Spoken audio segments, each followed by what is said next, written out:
WordPress allows us to add a variety of different file types to our ePortfolios. To get started, again, let's add a new blog post, or we could edit an existing blog post.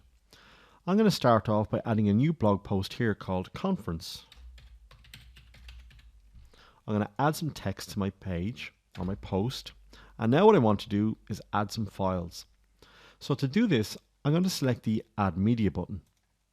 Again, I can see the existing media that I've uploaded to my site, and if I want to, I can filter this by images or documents. Now you can see I don't have any documents, so I can upload a new document by clicking on Upload Media or Add New. And I can do this on any of the first three tabs.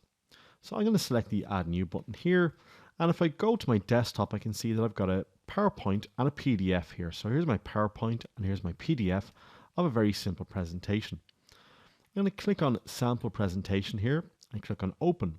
You'll see that WordPress supports a wide array of different file types. So click on my presentation and click on the Open button. I should see the number 1 here indicating that the file is selected, and I'll click on Insert. I'll now see a URL has been placed here, and this links to the file that I've just uploaded. If I preview this post, I can see how it's going to look on the desktop here, for example, and I can see the link to my sample presentation. And when I click on this link, it will ask me, do I want to open it in PowerPoint or save the file? So at the moment, I'm pretty happy with how that PowerPoint file has been uploaded. What I can do is if I click on the end of the link or highlight it, I'll be shown information on the exact location of that file. I can click on the Edit button here and I can edit the link text. So for example, I can put in brackets PPTX, letting the user know that it's a PowerPoint file. I can also, if I want to, open it in a new window or tab, but in this case, I don't need to do that.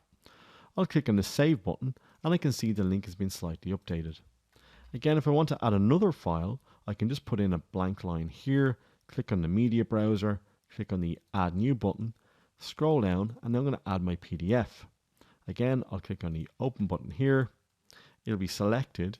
If I click on the Edit button here, I can put in captions and descriptions and get a bit more information for the user. In this case, I'm not going to do that, but if I just to show you what it looks like.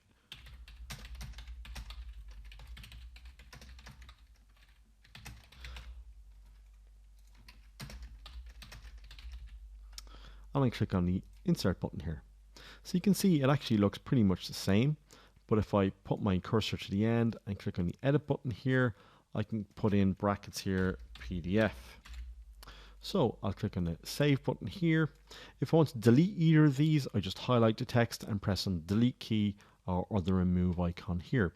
So I'm going to publish my post now. I'm happy with it. And let's have a look at the View Post option. So I can see here that I've got my conference post here, my content, and now I've got my presentation here. It says sample presentation, and my PDF, again, it says sample presentation and PDF in brackets.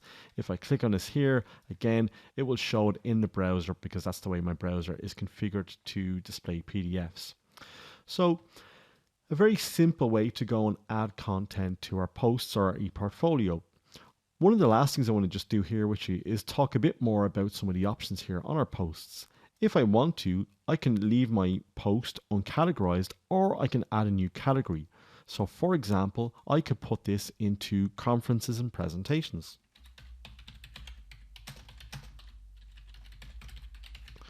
What this means is that when I add a new post now, I can choose to put it into this category. I can also add tags to my post for the purposes of making it searchable. So I'm going to put in a tag here, presentation, and a tag here, conference. And if I press space or just put in a comma, it'll add the new tag for me. If I want to take out a tag, just use the delete icon here. If my team supports it, I could put in a featured image. A featured image is only shown if the posts are in list view and if the team supports it. So in this case, I'm not using a team that needs featured images, so I don't need to use it. I can also add the sharing buttons. In other words, you can let people share these on different social media and different sites.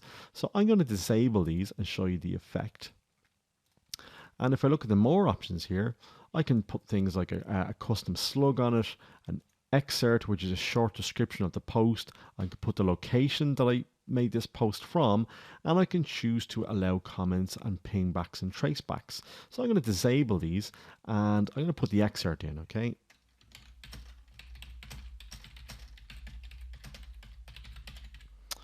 So if I scroll down now, scroll up and click on update, my post is now being updated. But remember now, I've gone and disabled my sharing. I've taken off the sharing and like buttons, and I've also taken off the ability for people to have discussions around this.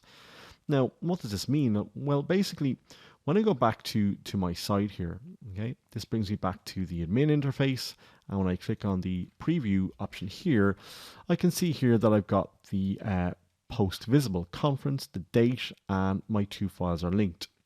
If I click on a post here, I can see that my keywords are now tagged here. So conference, presentations, and I can edit these, and I can also jump back to a previous post. What I'm not seeing now is I need to share or commenting features. And what I mean by that is when I click on one of my posts that I created earlier, I can see if I scroll down that there's the ability to share this, the ability to like it, and also the ability to leave a reply. So by default, these options are available for all new posts. If I don't want people to be able to share this, or perhaps be able to like it or comment on it, well, I can simply go into each of the blog posts, and as I'm creating it, I can edit it, or after I publish it, I can edit it as well. So in this case, I can add it to an existing category or an existing tags onto it. Or if I want to, I can again add a featured image. I can disable sharing. And if I click on our more options, I can also disable the comments or add location or an excerpt. So lots of options here that just give you a different level of control over the posts that you're putting onto your blog or ePortfolio. So in our next videos, we'll look at how to embed video and more rich content into our portfolio.